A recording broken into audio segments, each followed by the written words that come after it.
Hello students, welcome back to another video of accounting hill.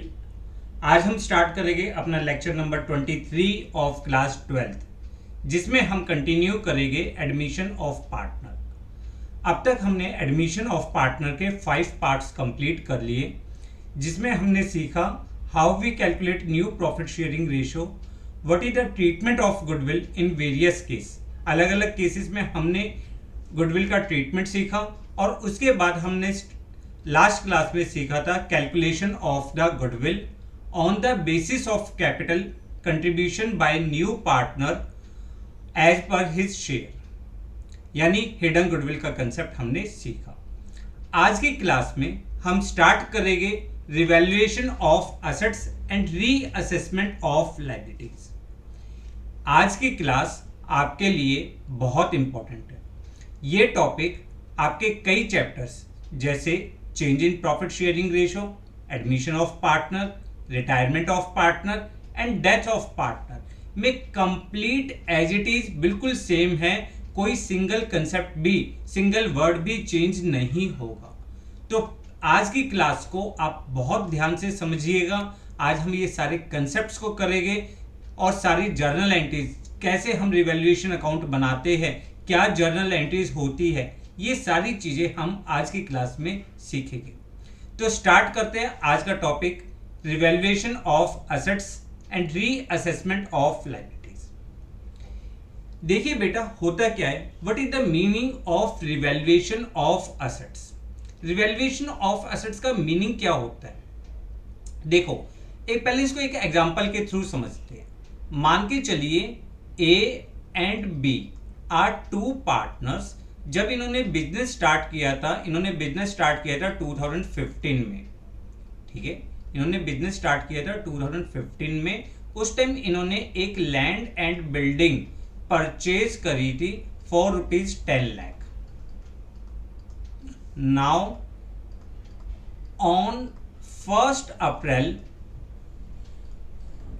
2022 they admit C as a new partner।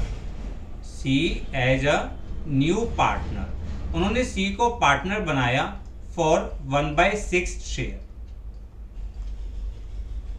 ठीक है, अब eight the time of admission of C, जो इस land and building की value है वो increase होकर अब लैंड एंड बिल्डिंग की आपकी करंट वैल्यू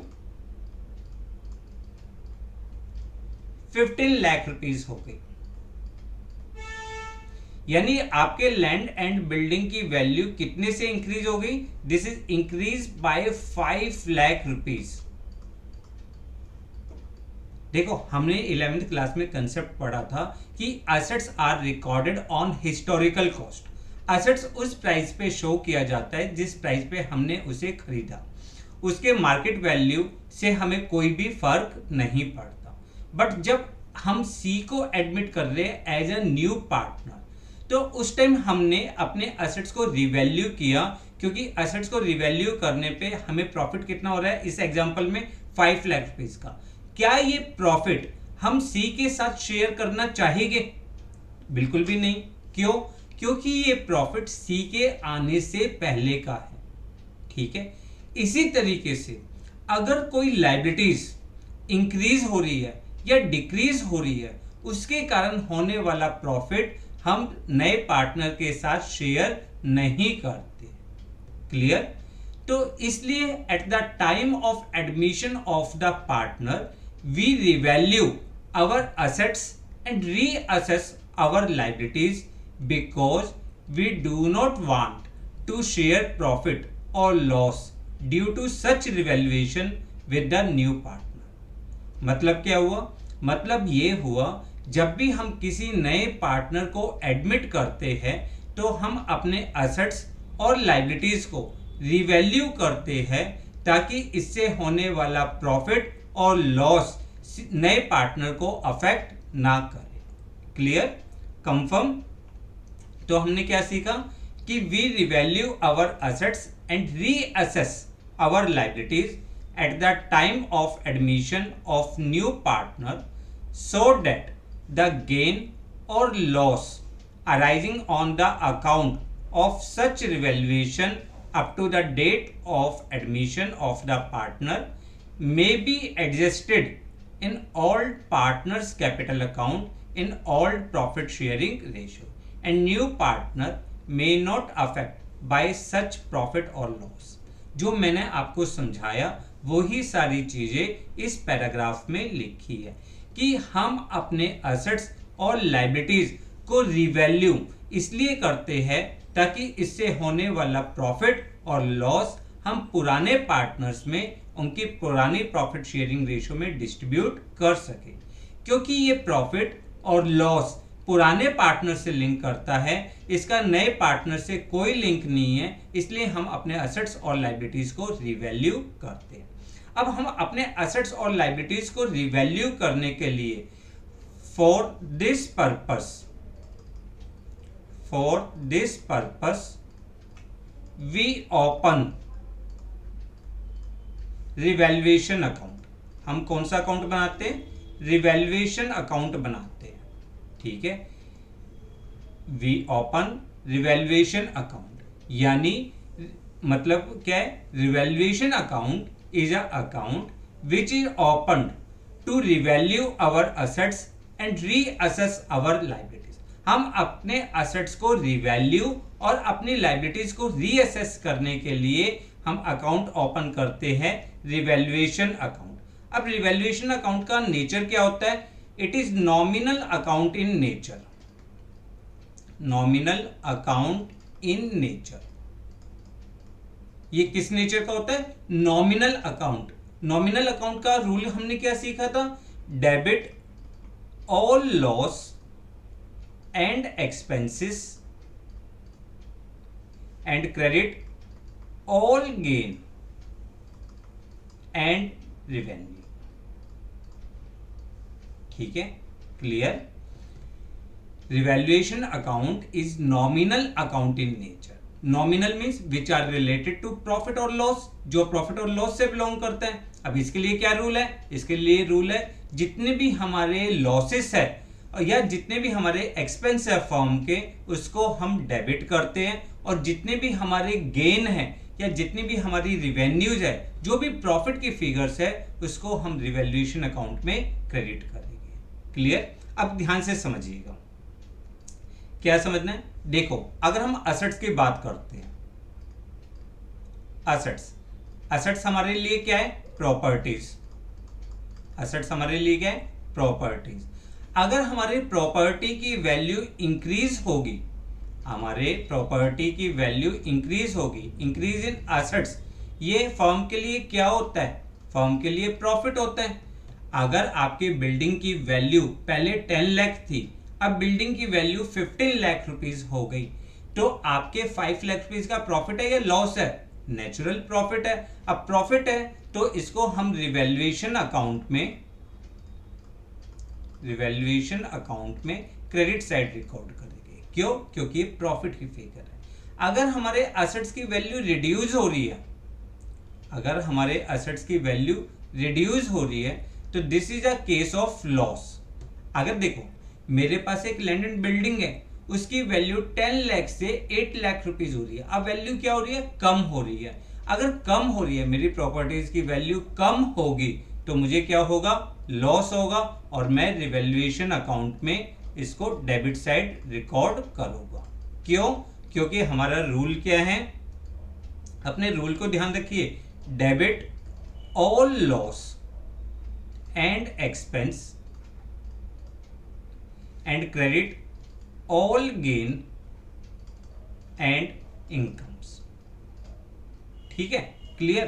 तो अगर हमारे एसेट्स की वैल्यू आपकी इंक्रीज हो रही है तो हमें प्रॉफिट होता है, और रिवैल्यूएशन अकाउंट में हम क्रेडिट साइड एंट्री करेंगे।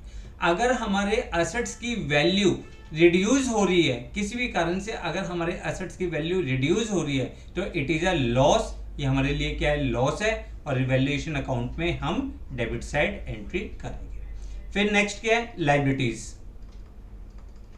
नेक्स्ट क्या है? लायबिलिटीज। अब लायबिलिटीज आपके लिए क्या होता है? एज अ लोन, कर्जा। ठीक है ना? अब यहां पे देखिए, अगर आपकी लायबिलिटीज की वैल्यू इंक्रीज होगी, increase in liabilities, liabilities increase होगी तो this is a case of loss.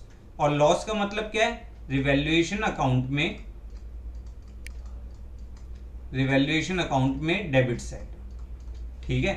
और अगर मेरे असेट्स लाइबिलिटीज की वैल्यू रिड्यूस हो रही है, किसी भी रीजन से मेरी लाइबिलिटीज रिड्यूस हो रही है, तो ये मेरे लिए क्या होगा?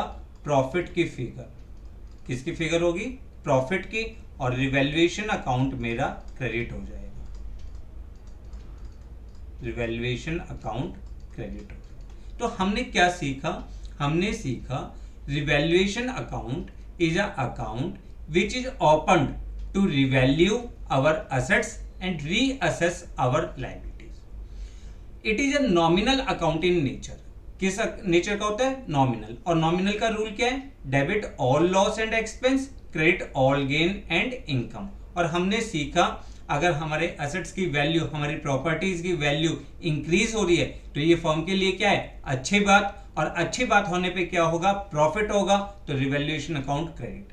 बट अगर हमारे प्रॉपर्टीज की वैल्यू कम होगी तो ये हमारे लिए क्या होगी? गंदी बात। और गंदी बात मीन्स आपके लिए लॉस है, और रिवैल्यूएशन अकाउंट डेबिट। लाइबिलिटीज, अगर आपकी फर्म का कर्जा इंक्रीज हो रहा है तो क्या ये अच्छी बात है? नहीं ना, गंदी बात। इसका मतलब loss, loss revaluation account debit.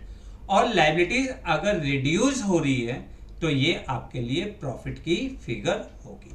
Clear? Confirm? Next point. अब देखो, हमें सीखना है कि रिवैल्यूएशन अकाउंट हम किस तरीके से बनाते हैं।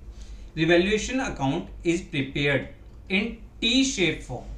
टी शेप फॉर्म में होता है। डेबिट साइड हमने क्या सीखा? देखो अब दोबारा लिख रहा हूं यहां पे, debit all loss and expense and credit all gain and income. ये रूल है। अब इसके अकॉर्डिंग हमें कुछ जर्नल एंट्रीज सीखनी है, और हमें ये सीखना है कि हम रिवैल्यूएशन अकाउंट कैसे बनाते हैं। ठीक है, रिवैल्यूएशन अकाउंट कैसे बनाया जाता है। इसके लिए ध्यान से देखिए, एक कंसेप्ट है revaluation account. Revaluation account shows only change in value. जितनी भी वैल्यू से आपका रिवैल्यूएशन, आपका असेट्स या लाइबिलिटीज रिड्यूस या इंक्रीज हो रहा है, यानी जितने भी वैल्यू से आपके असेट्स या लाइबिलिटीज की वैल्यू चेंज हो रही है, चेंज इन वैल्यूज जो होगी आप रिवैल्यूएशन अकाउंट में शो करोगे। और new values are shown in new balance sheet. और जो नई वैल्यू है वो आपकी नई बैलेंस शीट में आएगी। क्लियर? कंफर्म? अब एक एक करके हमें जर्नल एंट्रीज पढ़नी है, और हमें सीखना है कि रिवैल्यूएशन अकाउंट में किस तरीके से रिकॉर्ड होगा। जैसे सबसे पहले फॉर इंक्रीज इन असेट्स, अगर आपके असेट्स की वैल्यू इंक्रीज हो रही है, फॉर इंक्रीज इन असेट्स। अब 11th क्लास में हमारा रूल था कि अगर हमारे असेट्स इंक्रीज होते हैं तो हम डेबिट करते हैं, और असेट्स रिड्यूस होते हैं तो क्रेडिट करते हैं। ये रूल पढ़ा था। लाइबिलिटीज के लिए क्या रूल था? लाइबिलिटीज अगर आपकी इंक्रीज होती है तो आप क्रेडिट करते हो, और डिक्रीज होती है तो आप डेबिट करते हो। अब ये रूल और आपका ये वाला रूल, ठीक है, इसके बेस पे आपकी जर्नल एंट्रीज होगी। क्लियर? करें? देखो उसने क्या क्या, फॉर इंक्रीज इन असेट्स, आपकी बिल्डिंग की वैल्यू पहले 10 लाख थी, अब वैल्यू 15 लाख हो गई। कितने से वैल्यू इंक्रीज हो रही है? 5 लाख रुपीज से। तो आपके जो भी असेट्स इंक्रीज होता है, आप असेट्स अकाउंट को डेबिट करोगे, असेट्स अकाउंट डेबिट। और ये प्रॉफिट की फिगर है तो रिवैल्यूएशन अकाउंट क्या हो जाएगा? क्रेडिट हो जाएगा टू रिवैल्यूएशन अकाउंट। ठीक है, ध्यान से समझिएगा, क्या बोला है मैंने, अगर आपके असेट्स की वैल्यू इंक्रीज हो रही है तो हम असेट्स को इंक्रीज करने पे डेबिट करते हैं और ये हमारे लिए प्रॉफिट की फिगर है, तो हम अपने रिवैल्यूएशन अकाउंट को क्या कर देंगे, क्रेडिट कर देंगे। क्लियर? तो हमारे लिए यहां पे क्या आएगा, इंक्रीज इन असेट्स। बट इसमें एक चीज ध्यान रखिएगा, एसेट्स में जितना चेंज आएगा सिर्फ रिवैल्यूएशन अकाउंट में हम उतना ही लिखेंगे। जैसे जो हमारा एग्जांपल है, 10 लाख से 15 लाख हो गई, तो 5 लाख से आपकी लैंड एंड बिल्डिंग इंक्रीज हो रही है, तो 5 लाख रुपए आप रिवैल्यूएशन अकाउंट में क्रेडिट साइड। अब नई वैल्यू कितनी होगी, 15 लाख रुपीज। 15 लाख रुपीज आप नई बैलेंस शीट में लिख दोगे। क्लियर? कंफर्म? तो आपका पहली जर्नल एंट्री क्या बनी, अगर आपके असेट्स इंक्रीज हो रहे हैं तो assets account debit to revaluation account. Clear? दूसरा पॉइंट क्या है, फॉर डिक्रीज इन असेट्स, आपके असेट्स की वैल्यू रिड्यूस हो रही है, आपके असेट्स की वैल्यू रिड्यूस हो रही है। अब असेट्स की वैल्यू रिड्यूस हो रही है तो आपके लिए क्या है, लॉस की फिगर, और असेट्स रिड्यूस होने पे आप क्या करते हो, क्रेडिट करते हो। तो आपकी एंट्री क्या होगी, revaluation account debit, revaluation account debit to assets, जितने से आपकी वैल्यू रिड्यूस हो रही है। और रिवैल्यूएशन अकाउंट में आप कहां डाल दोगे, यहां पे डाल दोगे decrease in assets, decrease in assets. Clear? फिर नेक्स्ट पॉइंट क्या होगा, फॉर इंक्रीज इन लायबिलिटीज,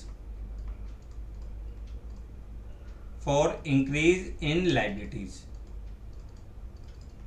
अगर आपके लायबिलिटीज इंक्रीज हो रही है।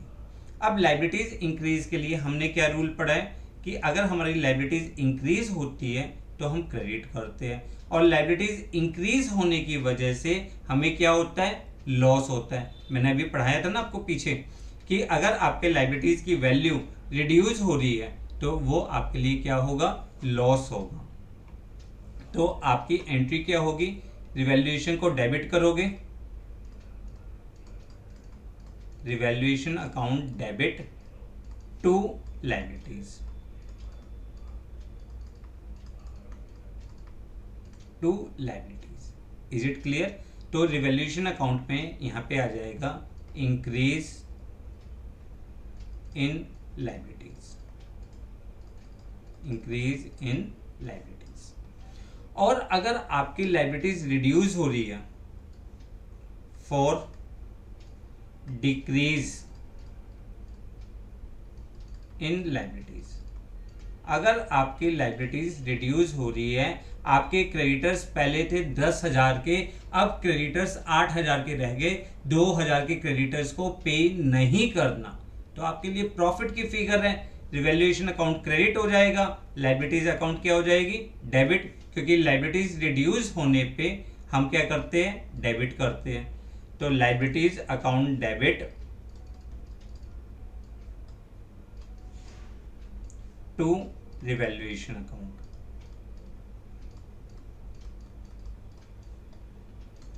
क्लियर? कंफर्म? तो आपने 4 एंट्री सीखी। पहली एंट्री कौन सी, एसेट्स इंक्रीज हो रहे हैं तो एसेट्स को डेबिट, रिवैल्यूएशन अकाउंट को क्रेडिट। अगर आपके एसेट्स रिड्यूस हो रहे हैं तो loss, revaluation account debit to assets. अगर आपके लायबिलिटीज इंक्रीज हो रही है तो loss, revaluation account debit to liabilities. और अगर आपके लायबिलिटीज रिड्यूस हो रही है तो it is a case of profit, तो रिवैल्यूएशन अकाउंट क्रेडिट हो जाएगा, लायबिलिटीज अकाउंट डेबिट हो जाएगा। क्लियर? उसके बाद आता है अनरिकॉर्डेड एसेट्स। अनरिकॉर्डेड एसेट्स, अब सर ये अनरिकॉर्डेड एसेट्स क्या होते हैं, वो एसेट्स जो पहले रिकॉर्ड नहीं थे या जिनकी बुक वैल्यू निल हो चुकी थी, बट अब उनको हम बुक्स में रिकॉर्ड कर रहे हैं। तो ये क्या होगा, आपके एसेट्स की वैल्यू इंक्रीज करेगा, ये एसेट्स की वैल्यू क्या करेगा, इंक्रीज करेगा, तो आप की एंट्री क्या हो जाएगी, assets account debit to revaluation account, to revaluation account. Clear. तो आप यहाँ पे लिखोगे, अच्छा आपने डिक्रीज वाला नहीं लिखा था लाइबिलिटीज में, डिक्रीज इन लाइबिलिटीज। फिर हमने क्या लिखा, वो अनरिकॉर्डेड असेट्स,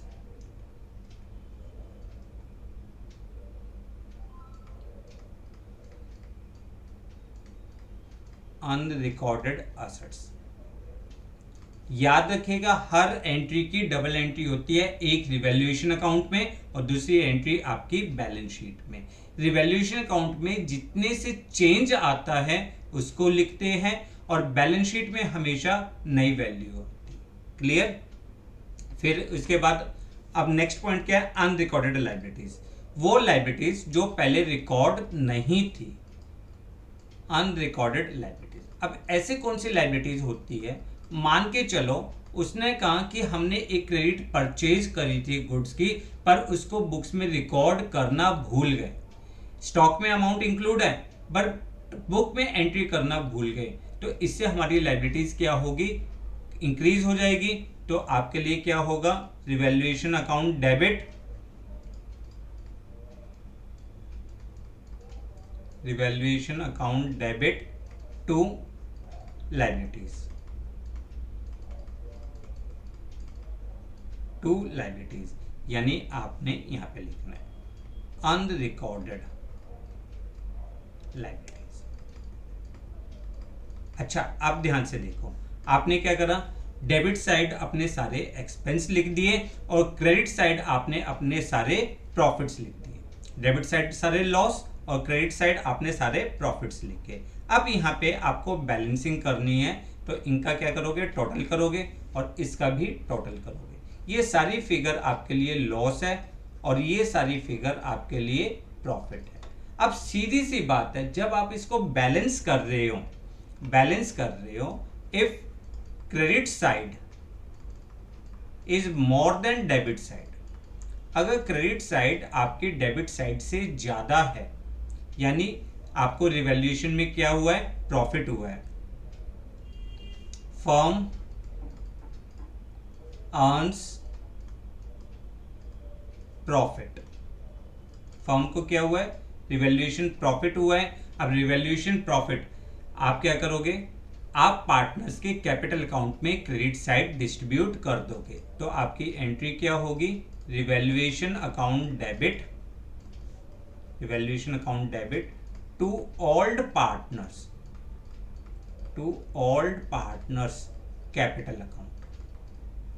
और किस रेशो में आप करोगे, ओल्ड प्रॉफिट शेयरिंग रेशो में, क्योंकि ये ओल्ड पार्टनर से बिलोंग करता है इसलिए हम इसको ओल्ड पार्टनर्स में डिस्ट्रीब्यूट कर देंगे।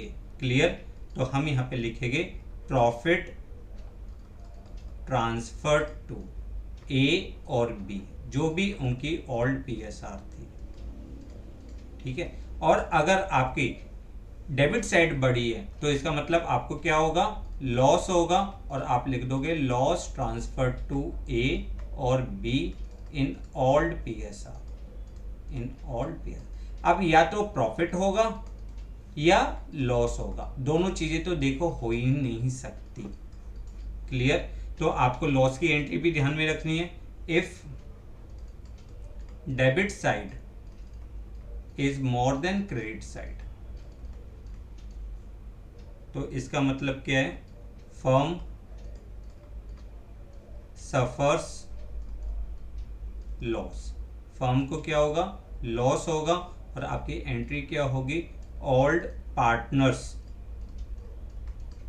Capital account, old partners capital account debit to revaluation account.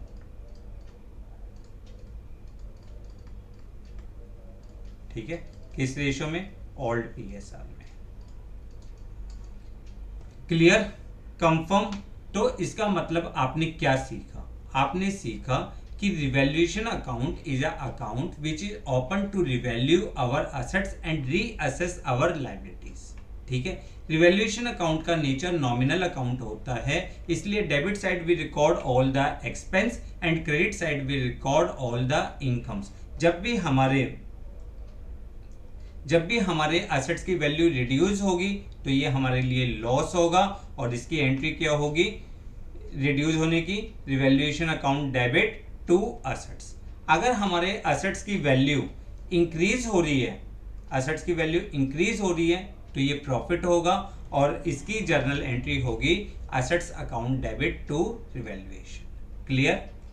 फिर उसके बाद क्या लिया कि अगर हमारे पास कोई भी अनरिकॉर्डेड एसेट्स है, अनरिकॉर्डेड यानी जो पहले रिकॉर्ड नहीं थे, अब उसको हम बुक में रिकॉर्ड कर रहे हैं, तो इसका मतलब भी क्या है, एसेट्स इंक्रीज हो रहे हैं, assets account debit to revaluation, यानी हमने रिवैल्यूएशन में क्रेडिट साइड एंट्री कर दी।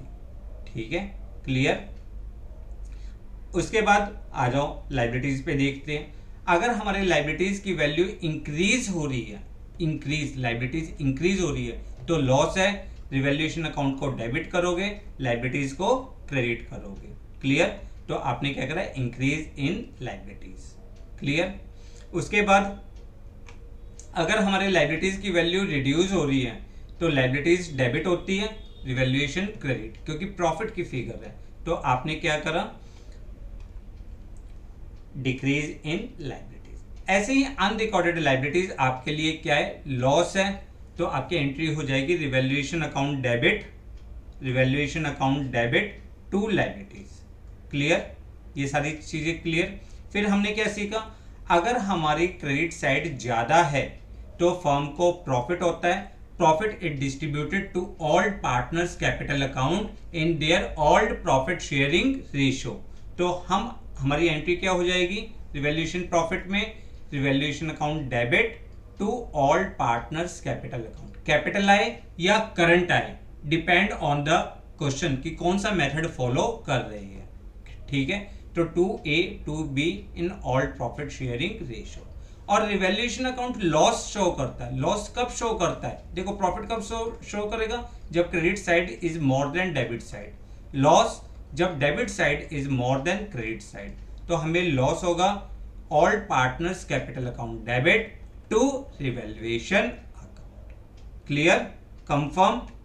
तो आप इन सब क्वेश्चंस की अच्छी तरीके से प्रैक्टिस कर, वो कंसेप्ट्स को पढ़िए। नेक्स्ट क्लास में हम इससे रिलेटेड क्वेश्चंस करेंगे जो हमारे कंसेप्ट को बहुत ज़्यादा स्ट्रॉन्ग करेंगे।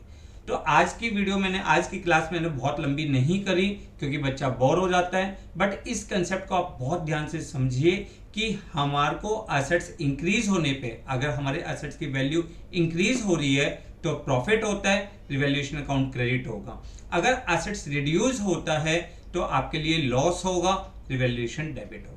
लायबिलिटीज यानी कर्जा बढ़ रहा है तो आपके लिए क्या होगा, लॉस, रिवैल्यूएशन डेबिट। अगर लायबिलिटीज रिड्यूस हो रही है तो आपके लिए प्रॉफिट, रिवैल्यूएशन अकाउंट क्रेडिट। और क्रेडिट साइड अगर ज्यादा है तो फर्म को प्रॉफिट हुआ, profit transfer to all partners capital account in all profit sharing ratio. और अगर डेबिट साइड ज्यादा है तो आपको लॉस होगा, लॉस आप पार्टनर्स के कैपिटल अकाउंट में डेबिट साइड ट्रांसफर कर दोगे। तो आप अपनी ये रिवैल्यूएशन अकाउंट का फॉर्मेट, इसका नेचर, इसका कंसेप्ट, जर्नल एंट्रीज अच्छी तरीके से पढ़कर रखिए। नेक्स्ट क्लास में हम इससे रिलेटेड इंपॉर्टेंट क्वेश्चंस करेंगे। जब तक के लिए tata, bye bye, next class में मिलते हैं। Thanks a lot for watching the video.